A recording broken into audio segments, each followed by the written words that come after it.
If you're intentional, if you're determined, you can find a way. Yeah, being creative.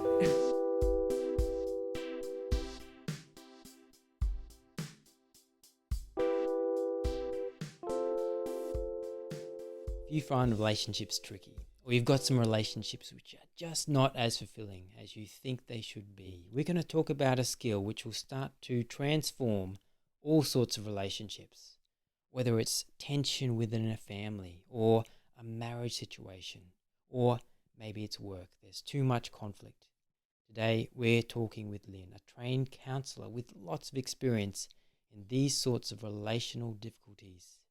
You're going to learn some skills, feel more equipped in the art of listening, and you're going to be inspired to start to turn those difficult relationships around.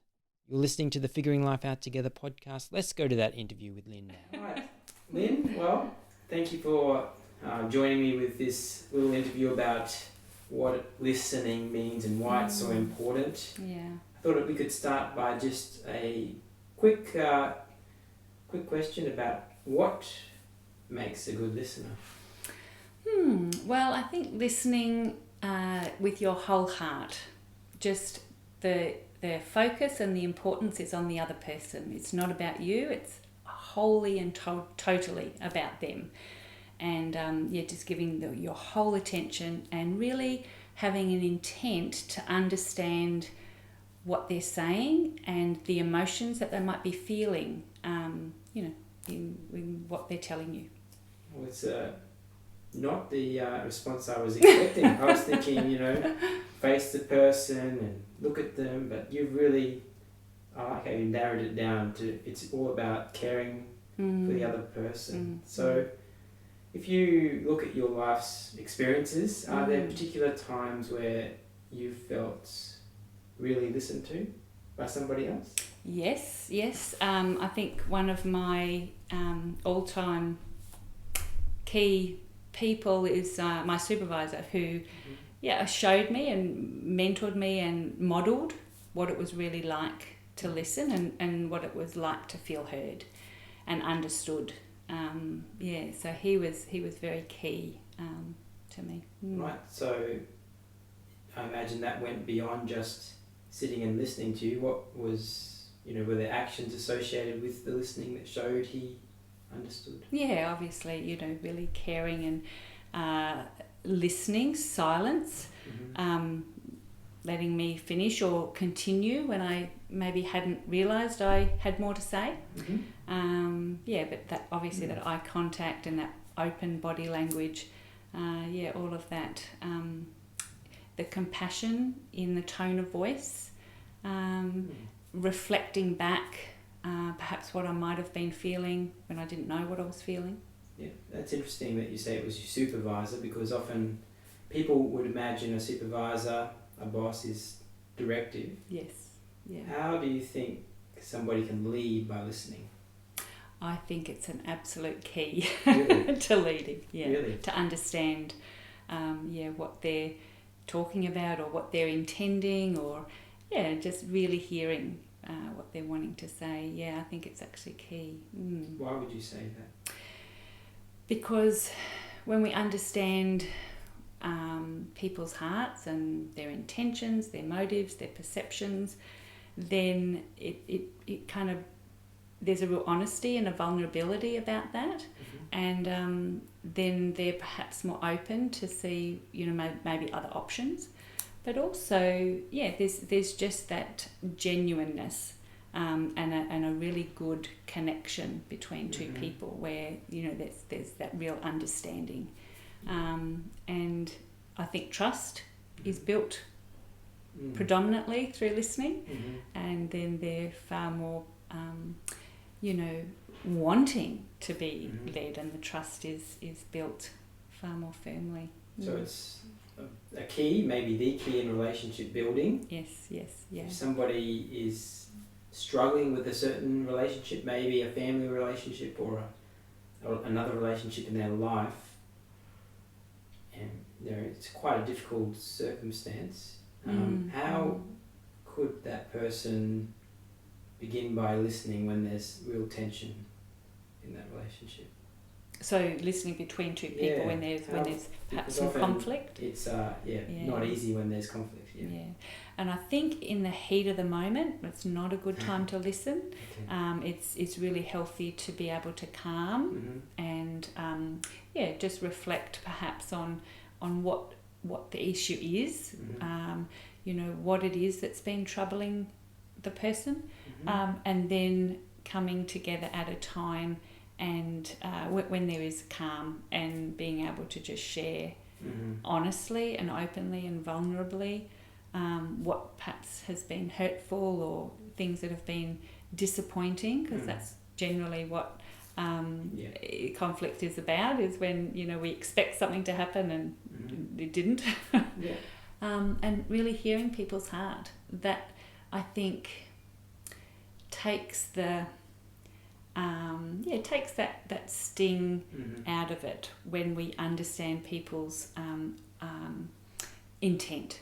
And it's often not to hurt the other person. There's just been some misunderstanding, and it's very valid and still hurtful, but we understand their heart behind it through listening. And I can imagine a person in this situation, somebody's hurt them or done something.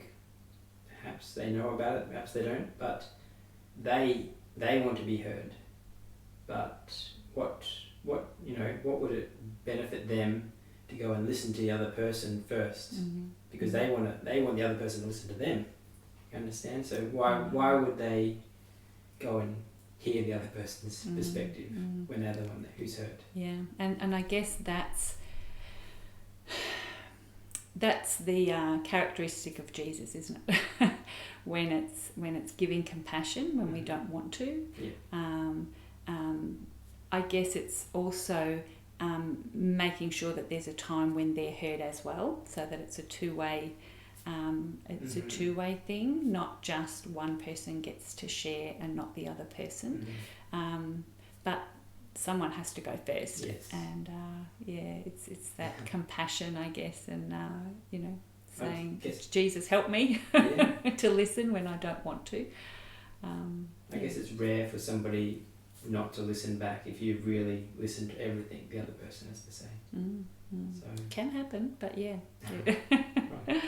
Have you got any stories of relationships, people that you know, or even personally, where you've seen a restoration happen because of listening? Well, and I guess this is where the miraculous happens, when Jesus, really comes in and really helps and heals relationships, because we desperately need that in him. I'm often the person to help people restore through listening, like kind of a bit of a mediator. What would you say is that always important, the role of the mediator? Oh, for some, yeah. How would you know if you need a mediator? When you just can't. Yeah. When someone's not able to listen and not able to help with that. But it's also helping people. My role is helping people to understand how to listen to, and that it's really important. I do have a little story. Someone called me on the phone and was quite angry with me, and something that I'd not done intentionally or had overlooked. And obviously naturally you want to be defensive and a bit in shock, but I just really tried to understand the hurt and why this person was so upset, and just talking gently, softly asking questions and tapping into their emotions and saying, that must have been very hurtful, and I can hear that's upset you. What can I do to help help this situation? And immediately it just diffused, and immediately this person calmed and was able to share that she might have not seen. Mm-hmm.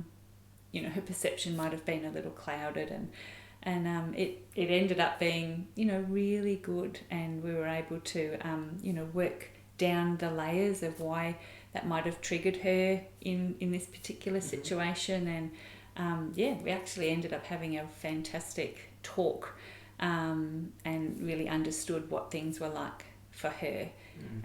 Yes, it's amazing when you really try and seek to understand why this might have happened and why this has upset them.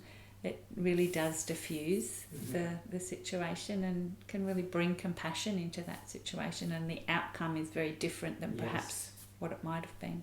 I imagine maybe a deeper relationship often comes out of that than was there initially before the hurt. Yeah, that's right. Yeah, that's good. Yeah, so the role of, you know, coaches is starting to become popular, I think. Where a coach will just sit down with somebody, and often it's just asking questions and listening and drawing out of somebody what they already know. Do you think that's really the power of listening, that you can help people see things clearly that they haven't fully processed? Absolutely, yeah. And when we talk, we actually start to process what's going on inside our mind, and it gives our emotions vocab, and it can start to process what's going on. So it's so healthy to just be able to talk. It brings us into the reality of what's going on inside. So it's so valuable to talk, and it's so good for people to talk through, and then be able to form their own decisions because they've been talking. They can think, maybe I do have some other options, or maybe there are some, you know, different ways I can think about this or look at this. So I think coaching is empowering the other person through listening, to move forward in their goals or whatever they're wanting. Well, most people would be agreeing at this point that listening's very important, but I can think of, you know, those relationships that you have that are quite close, that you spend a lot of time with them. Maybe it's a family relationship. We forget to listen, or it feels hard to listen, or we're so used to doing life with that person that we don't make the time. Why do you think that is, and what's a little prompt to sit down, make time to listen? We've become habitual. We, you know, fall into habits. We get busy, and we don't put the importance on listening. It is really important to connect, just like we have our devotions every day, you know, to connect with Jesus, to listen, to you know, pray, to talk to him, to have that time communicating, because that's important to us. And if we don't do that with our loved ones, our relationships are definitely going to slide, and it's a daily thing, particularly if it's a spouse or a child, or, you know, someone that you really care about. It's being intentional and making that time, even if you're busy, but it has to be a priority. I mean, obviously you can even bring the love languages into that. Those people that have the love language of quality time or words of affirmation, you know, they may make it more intentional because it's a need, but someone who's an acts of service person, that might not be quite such a need, and yet it actually is, because it helps us to connect and helps us to just talk through perhaps things that might be a little bit tricky, and you can catch it before it becomes too big and resentment starts to build. It's not always easy to create the environment for listening to happen, though, that if you're not in that habit, and that's where you need to be creative. So I remember when I'm a quality time person, so I was a need for when my husband would come home from work, we'd have, you know, a cup of tea together and have that time to debrief, and, you know, the kids were off kind of playing. But then when the kids got a little bit older and we were off to sport, and there we had to kind of be creative as to when we would fit that in, and it was sometimes a little bit later in the evening, you know, but it's still really important. So yeah, be creative as to how you know you can do that. It might be on the phone, it might be you know, a Zoom if it's someone away, but it's important to do it. Texting's good, but not for a connecting conversation. Too much misinterpretation through texts and emails. Yeah, it might be okay to stay in touch, but not as a... To give facts, but not to not to have that deep relationship. Yeah. You mentioned devotional time with God, and when people think of prayer, it's often what they say. Any ideas on how to practically listen to God?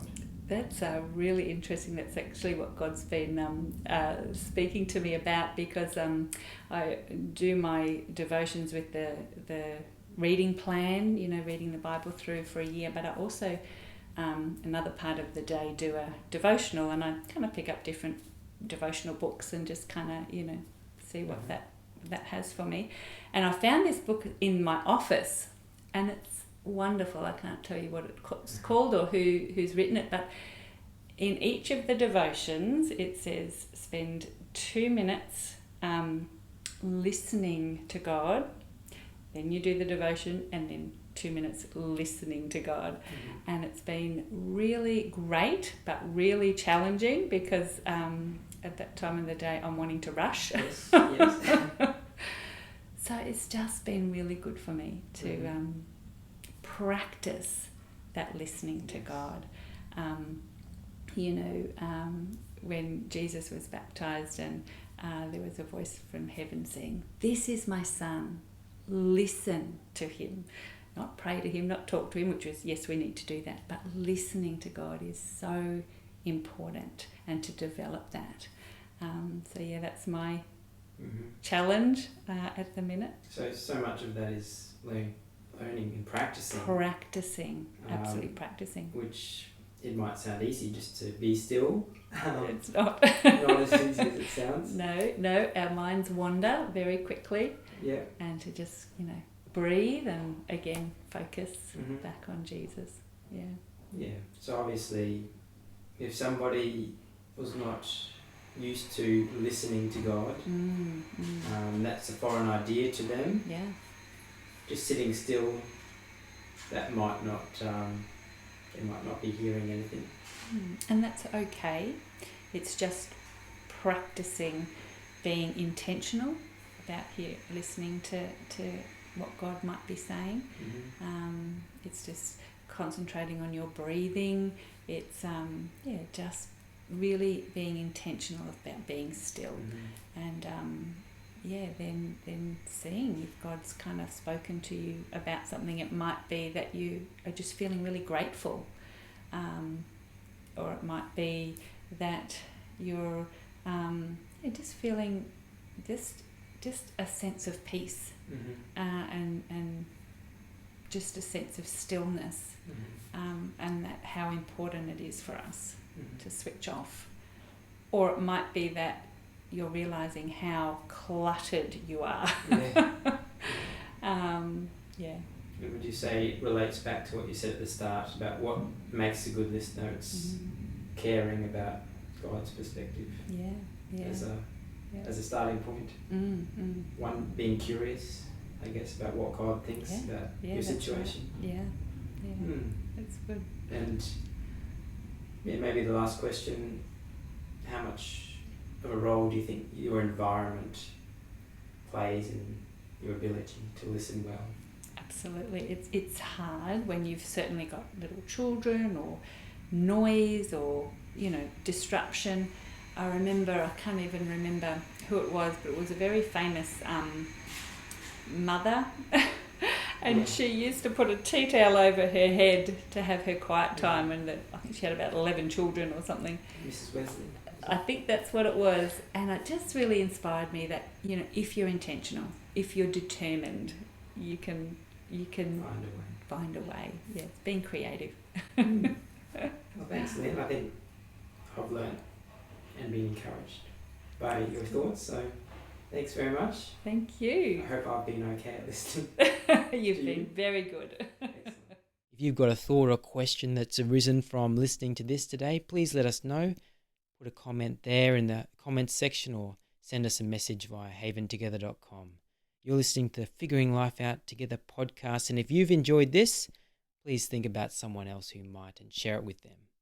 Otherwise, I'm Tom, and thank you for listening. I hope you can join us again next time.